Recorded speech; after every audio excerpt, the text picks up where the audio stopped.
hari ini saya diberikan waktu nih untuk sharing sedikit tentang perasaan saya menggunakan tren kan. Jadi saya sama Pak Budi ini kita suatu tempat ya di Bali. Cuman Pak Budinya sama saya nggak deket ya. Saya di daerah Kuta, Pak Budinya di daerah Denpasar. Cuman bisnis kita sama ya sebenarnya. Kita ngurusin restoran, bedanya kalau Pak Budi ownernya, saya pengelolanya gitu lah. Bedanya di situ. Kalau saya sih banyak ngelola restoran ya, ada 12 restoran yang saya kelola di Bali. Pengalamannya ya, pola pikirnya sih ada 3 sih yang saya rasakan ya. Dari saya sebelum pakai pun sampai sekarang saya juga sudah pakai ya, hampir setahun kan. Pola pikirnya yang pertama, penting bagi kita untuk memiliki income kan ya, beberapa source income.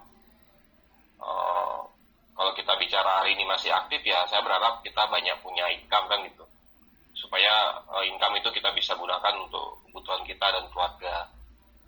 Ya kalau kita bicara teori tentang income ya, ada aktif income dan passive income. Kalau aktif itu kan kita bekerja menghasilkan, tapi kalau yang pasif itu kan kita tidak bekerja menghasilkan. Nah, bedanya orang Indonesia sama orang luar Indonesia itu ya kita terbalik ya. Kalau orang Indonesia itu kecenderungan kita harus menguras keringat, menguras pikiran baru kita bisa mendapatkan income. Tapi kalau orang di luar itu malah beda. Mereka sebenarnya memanfaatkan uang untuk menghasilkan uang. Nah itu bedanya.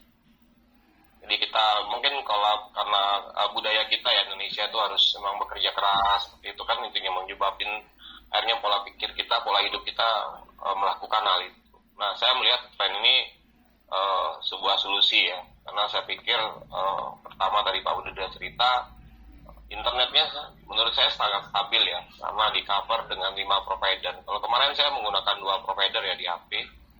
Jadi karena saya itu tempatnya ada di daerah terpencil juga, jadi BTS di sana tuh tidak sebagus di kota ya. Jadi pada saat saya pulang ke kampung ya emang sinyal kita itu tidak bisa mengcover ya untuk ya di kota. Jadi saya harus mengaktifkan 2 provider. Kadang saya beli paketnya kan, paket seminggu, paket sebulan. Ya saya rasakan dengan saya menggunakan tren ini ya internetnya stabil. Jadi saya tidak pernah lagi mikirin tentang sinyal itu mau berapa bar, mau dia 3G, mau dia 4G. Ya pokoknya alat ini tinggal saya taruh di sebuah tempat yang bisa kita konekkan. Intinya handphone kita tinggal berinternet stabil aja. Jadi saya merasa tren itu sudah memberikan sebuah solusi ya, karena pada saat kita berpergian, karena kan mobilitas saya juga tinggi ya, kita mesti harus ke tempat-tempat emang mungkin kita lihat sebuah potensi untuk membuat bisnis restoran di sana kan gitu. Kemudian yang kedua ya potensi income yang tanpa batas sih kalau menurut saya. Ya saya beberapa kali ikut seminar tentang franchise, tentang kita buka gerai-gerai itu kan nilai investasinya juga lumayan ya menurut saya. Jadi sudah investasinya lumayan, kemudian kita juga harus mengelola juga dengan effort yang menurut saya nggak gampang.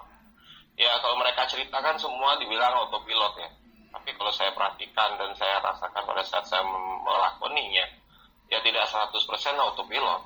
Karena yang kita kelola itu bukan masalah bahannya ya, kita mengelola people-nya ya, kita mengelola orang itu menurut saya challenge-nya luar biasa. Gimana kadang-kadang mereka punya mood yang kurang bagus, mungkin dari sisi mereka latar belakang mungkin ada masalah, jadi mood mereka itu kadang-kadang susah kita kelola.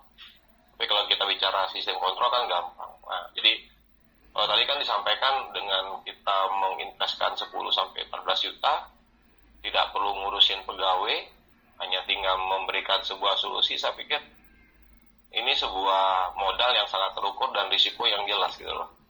Atau juga intinya kita juga memakai internet juga sebenarnya. Jadi pola pikir yang kedua ini menurut saya tren sudah memberikan kita sebuah solusi untuk urusan internet yang memang hari ini sangat tinggi kita butuhkan ya. Apalagi di zaman pandemi orang lebih banyak bekerja di rumah ya, sekolah di rumah, bekerja di rumah.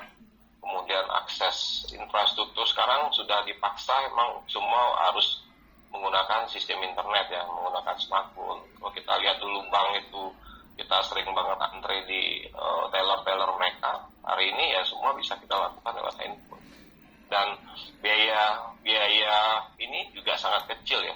Apalagi hari ini kan pemerintah lagi menghebohkan untuk QRIS sistem ya, pembayaran sistem online itu disubsidi habis sama pemerintah.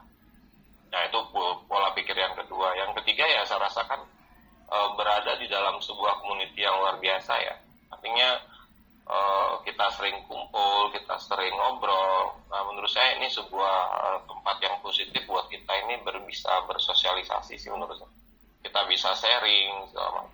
Jadi pola pikir ini menurut saya menjadi dasar saya ya. Jadi pada saat saya join tren ya, kalau yang 1-2 kan saya sudah yakin ya, karena sudah tahu dari awal. Kan kita juga beberapa kali ikut TOP seperti ini, saya juga ikut 2 kali, kemudian saya lihat pemaparannya. Tapi yang saya surprise ya sebenarnya yang pola pikir ketiga ya, saya berada di dalam sebuah community orang-orang yang luar biasa pola pikirnya. Yang menurut saya itu yang paling penting sih. Kalau kita bicara, tadi Pak Budi bilang orang kaya itu udah melihat peluang, ya sebenarnya berada di dalam sebuah community yang peluangnya besar itu yang menurut saya berada di dalam community trend ini sih. Karena kita semua positif ya pola pikir, gimana kita saling membantu, bisa sharing dan segala macam. Karena ini kan semua latar belakangnya berbeda-beda ya kan. Dari Pak Widi latar belakangnya seorang jembatan instruktur itu, Pak Budi di kuliner, kemudian ada lagi ya ada yang pengajar juga, ada yang guru, ada yang pengusaha. Jadi banyak latar belakang. Itu menurut saya luar biasa ya, berada di dalam sebuah community yang latar belakang berbeda-beda. Itu sih Pak Widi dari saya. Terima kasih.